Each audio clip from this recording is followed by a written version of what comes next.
Bernie Sanders, his big thing was always bringing single-payer health care to our country of 340 million. But when liberal, tie-dyed Vermont tried to do it for a population of 626,000, it collapsed like that poor the Oval Office last week.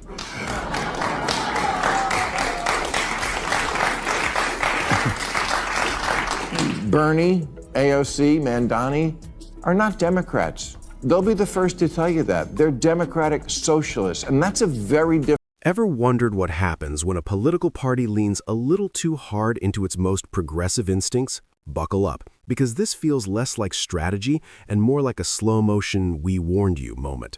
It's like when your friends say, "Don't text your ex." You nod, you agree, and then you grab your phone anyway. That's the energy right now. On Real Time with Bill Maher didn't just toss out a casual critique. He delivered what sounded like a full-blown political intervention. His targets? Alexandria Ocasio-Cortez, Bernie Sanders, and rising progressive figure Zoran Mamdani. This wasn't minor nitpicking. It was Maher questioning the direction of his own party. Before we go further, hit like, subscribe, and drop a comment. Do you think the Democratic Party is genuinely shifting left or just playing to social media applause? Your take matters. Now picture Maher as the sober friend at 2 a.m., watching everyone else line up ideological tequila shots. He's thinking about electability, about swing voters, about survival. Meanwhile, the progressive wing keeps doubling down. AOC recently responded to critics, including Maher, with a get-to-know-me-first approach, the political version of "you just don't understand me yet." It's almost like swiping right on a policy platform and hoping voters give it a chance. Here's the twist. AOC often champions empathy and open dialogue, but critics argue that openness doesn't always extend to conservatives or to figures like Trump. That selective outreach has even moderates in her own party raising serious concerns. Maher's message wasn't subtle. Passion is powerful, but politics is math. If the party drifts too far from the center, it risks turning enthusiasm into isolation. So the question isn't whether progressive ideas fire up a base. They clearly do. The real question is whether pushing harder wins elections or just wins arguments online. To the skeptics, though, in the party, or want to keep him at arm's distance, some who have some problems with him, even some fellow New Yorkers in the swing districts outside the city. Get to know him. Get to know him. You know, this is not about having any kind of hard line. I think that if anybody is skeptical, I would say get to know him. And once you get into a room with him, kick the tires yourself and make your own assessment instead of just kind of making assessments from what you may see on television. If you have the ability to meet someone in person, you should meet them before you judge. And Maher, he wasn't having any of the spin. He pulled out one of his go-to visuals, a real look from space at South Korea and North Korea, one glowing like Times Square, the other as dark as a power outage. It was his blunt way of saying, see this? This is what different economic systems look like when the lights come on. Then he pivoted to Venezuela, a nation that once rivaled European economies in wealth before its socialist experiment reportedly descended into widespread shortages, runaway inflation, and mass migration. For Maher, it's the ultimate greatest hits of economic collapse that keeps repeating. His core message was simple and stark. No place, not even New York City, has some secret formula that makes socialism suddenly succeed. There's no hidden cheat code tucked into Broadway shows and bagel carts. His warning, don't try to reinvent the wheel, or you might just get run over. Then there's Zoran Mamdani, the young, charismatic face of democratic socialism in NYC. He's personable, enthusiastic, and brimming with big ideas. But Maher argues that some of those ideas could lead straight into economic sinkholes if implemented without caution. Maher looked out at the broader Democratic Party and basically asked, is anyone else noticing this shift? A question meant to jolt more moderate voices awake. Instead of celebrating Maher's history reminder, though, AOC doubled down, insisting the conversation should start with listening and understanding, not warnings. Maher's reply? Study the lessons of history, because, in his view, history has never been beaten when it comes to socialism. And then Maher took aim at Senator Bernie Sanders, perhaps the most famous Democratic socialist in the country. For years, Bernie has championed single-payer health care for all 340 million Americans. Yet a similar attempt in tiny Vermont, with its roughly 626,000 residents, didn't pan out the way proponents hoped. If Vermont, with a fraction of the population, struggled to make it work, Maher asked, think that stuff that happened before their appearance on the planet didn't really happen, but it did. We've run this experiment many times, and the results are always obvious. Here's capitalist South Korea at night from space. Here's socialist North Korea. Yeah. In 1990, Venezuela was wealthier than Poland. But then Poland, finally free of Soviet-style economics, went all in on capitalism. And now their economy is as big as Japan. And people there have high wages, low inflation, cars, vacations, homes.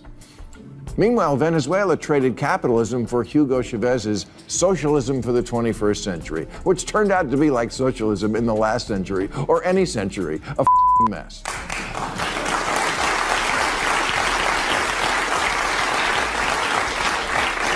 It turned one of Latin America's richest countries into one of its poorest. Low wages, high inflation, shortages, outages, 8 million people fleeing. If you think New York can somehow reinvent this wheel, you're in for a... Now, Maher keeps stressing one key distinction he thinks gets ignored. He says Zoran Mamdani, Alexandria Ocasio-Cortez, and Bernie Sanders aren't typical Democrats. They openly identify as democratic socialists. Yes, they support elections and democratic institutions, but ideologically, they're playing a different game. And while they wear that label proudly, Maher argues most voters don't stop to analyze the fine print. To many Americans, a Democrat is a Democrat, and that creates serious brand confusion. But his sharpest point goes further. He highlights what he sees as a contradiction: politicians who criticize capitalism while building their fame, influence, and fundraising power within a capitalist system. The media platforms, viral reach, book deals, and campaign machines, all fueled by the very structure they challenge. In Maher's view, it's a tough sell to attack the engine while benefiting from the ride. Profile. Things look great until you meet up in the real world. For example, Bernie Sanders, his big thing was always bringing single-payer health care to our country of 340 million. But when liberal, tie-dyed Vermont tried to do it for a population of 626,000, it collapsed like that poor the Oval Office last week.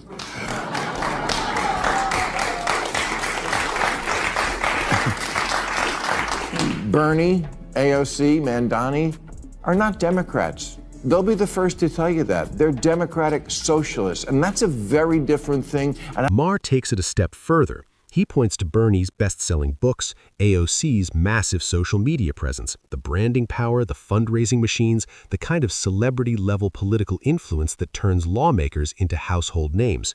None of that, he argues, thrives under true hardline socialism. In his view, you don't become a superstar critic inside a rigid socialist system. You don't build a personal brand, rack up followers, and dominate headlines while attacking the structure and power. In those systems, the spotlight doesn't elevate the critic, it turns on them. The system does the critiquing. And if you push too far, you don't trend, you disappear. Is taking place when we have an administration in Washington which every day is moving us toward an authoritarian society. This is America, New York City. Don't let them tell you any different. Don't let them tell you that we are the exception. We are the rule. And we set the bar for America.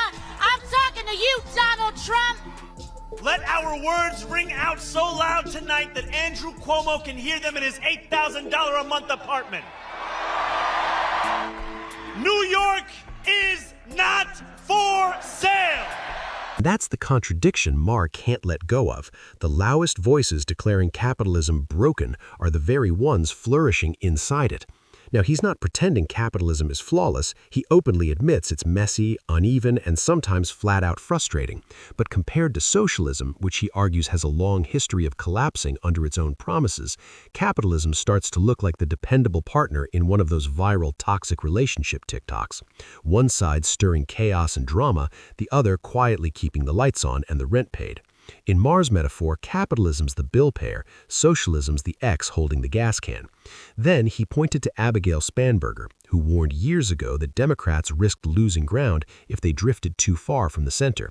Her message was blunt: don't brand the party as socialist. Moderates win elections. Extremes win hashtags. She built her success on a centrist approach, not ideological fireworks. Did the party take the hint? According to Maher, not even close. He suggests her advice was tossed aside in favor of louder, online-friendly voices. By this point, his frustration feels almost parental, like someone watching a preventable mistake unfold in real time. In his view, moderates aren't steering the ship anymore. The megaphone belongs to the fringes, the voices that dominate timelines more than town halls. Backing candidates with polarizing platforms, he warns, isn't bold strategy, it's political Russian roulette, and in this version, there's more than one bullet in the chamber. Like a nice guy, and I congratulate him on an extraordinary political achievement. But before the whole left side of the country catches socialism fever, let's listen to the other big winner in last Tuesday's election, Virginia Governor-elect Abigail Spanberger, who, before the 24 election, said things like, if the party didn't shift to the center, we will get torn apart. And we need to never use the word socialist or socialism ever again. Well, she was right, but they didn't listen. Typical, am I right, lady? And then there's the silence, the kind that echoes. Maher argues the moderate majority isn't speaking up loudly enough, and that quiet isn't neutrality, it's permission. When a party refuses to rein in its outer edges, those edges stop being the fringe, they become the face of the movement. He points to the numbers. In 2024, 13 Democrats managed to win in districts carried by Trump, and not one of them ran as a Democratic socialist. The pattern was hard to miss. Analysts and strategists studying those races kept landing on the same takeaway: move back to the center if you want to win nationally. Even outlets like the New York Times acknowledge that the pragmatic middle ground tends to outperform ideological purity in competitive districts. But according to Maher's critique, party leadership didn't fully absorb the lesson. Instead of elevating moderates, he argues, they've allowed more progressive messaging to dominate the spotlight, slowly nudging capitalism to the side while flirting with socialist branding like it's a risky late-night text, "Hey, you up?" In his telling, it's not just a messaging shift, it's a gamble, one that could redefine the party in ways voters didn't necessarily sign up for. The party has a clear choice here, very clear. One wing is saying don't ever use the word socialist again, and one is saying, I am a democratic socialist. clear, huh? So how do we decide who's right? Well, it turns out we don't really have to flip a coin. We have the evidence. In 2024, 13 Democrats won in districts Trump also won, all moderates. This isn't rocket science. All the left-leaning think tanks have done autopsies on 2024, and they all came up with the same message: move to the center. Even the New York Times, which did so much to promote woke politics, now says the partisans are wrong. Moving to the center is the way to win. And Democrats should recognize the party moved too far left on social issues after Obama. Maher's bottom line is blunt. When a party puts ideology ahead of electability, it's basically volunteering to lose. He argues some of the DNC's toughest headbacks came when it leaned heavily into culture war symbolism, niche crusades, and online woke theatrics instead of bread-and-butter concerns. In his view, voters aren't looking for political TikTok performances or viral clapbacks. They want leadership that understands Twitter isn't the real world. They want steadiness, competence, and a sense of balance, not slogans designed to trend for 24 hours. Maher's broader point is that most Americans, left, right, and center, crave stability. They're not shopping for a revolution, they're shopping for workable solutions that improve daily life. But he sees the DNC acting like that friend who keeps asking, "Why do I always date toxic people?" while ignoring every warning sign. From his perspective, they flirt with socialist branding, double down when criticized, and then act surprised when the strategy backfires at the ballot box. Quiet quitting capitalism and texting socialism that they're down to. Thing is, socialism will because socialism, to put it simply, just doesn't work and has never worked, like Kevin Federline. Maher drives home one big point again and again. Socialism doesn't just fizzle, it crashes spectacularly. He argues that history shows the same painful pattern every time a nation heavily leans towards centrally planned economics: shortages of basic goods, runaway inflation, collapsing services, and millions fleeing in search of a better life. Take Venezuela, for example, a country once rich in oil resources that has endured years of deep economic contraction, severe shortages of food and medicine, and one of the largest displacement crises in recent history. Since around 2014, nearly 8 million Venezuelans have left the country amid economic hardship and humanitarian collapse, making it one of the largest modern migration movements anywhere in the world outside of armed conflict. In Maher's framing, that's not a quirk or an exception. It's an outcome consistent with what happens in economies where central planning replaces market mechanisms. So when AOC suggests New York could be an exception to this historic trend, Maher warns bluntly, if socialism really was the rule for delivering prosperity, its record wouldn't be of economic success. It would be one of repeated collapse and mass dislocation, like we've seen in Venezuela. One of Latin America's richest countries into one of its poorest. Low wages, high inflation, shortages, outages, 8 million people fleeing. If you think New York can somehow reinvent this wheel, you're in for a rude awakening. Then Maher circles back to Bernie's home turf, Vermont.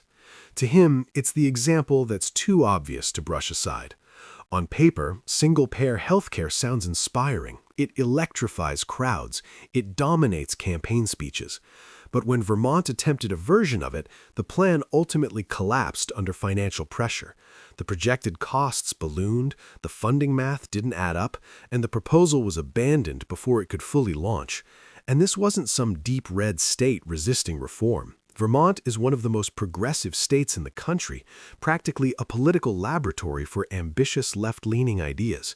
If a small, liberal state with a population under 1 million couldn't make the numbers work, Maher asks, how would a massive, complex, and wildly expensive place like New York City pull it off? For him, it's not about crushing idealism, it's about confronting arithmetic.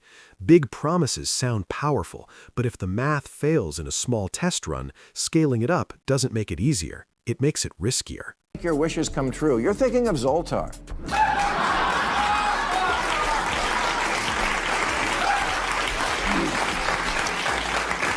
Democratic socialism is like a dating profile. Things look great until you meet up in the real world. For example, Bernie Sanders, his big thing was always bringing single-payer health care to our country of 340 million. But when liberal, tie-dyed Vermont tried to do it for a population of 626,000, it collapsed like that poor in the Oval Office last week.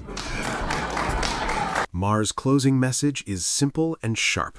He says democratic socialism can look great on paper, like a dating profile filled with flawless photos and inspirational quotes. But once reality kicks in, the story often changes, and the outcome isn't nearly as glamorous. In his view, the pattern tends to lead toward economic strain, not prosperity. It's a warning he's repeated for years. Fringe ideology isn't what most Americans are asking for. Voters want pragmatism. They want competence. They want leaders who focus on what works, not what sounds revolutionary in a speech. If the DNC plans to compete seriously in 2028 and beyond, Maher argues they'll need to pivot away from chasing ideological purity and reconnect with the middle, the voters who actually decide national elections. The question is whether they adjust course or keep sidelining moderates and gamble on a riskier path. We'll see how it plays out. That's it for today's breakdown. If you found this analysis sharp and thought-provoking, hit like, subscribe, and drop your take in the comments. Is this just a temporary detour into political fantasy or something bigger?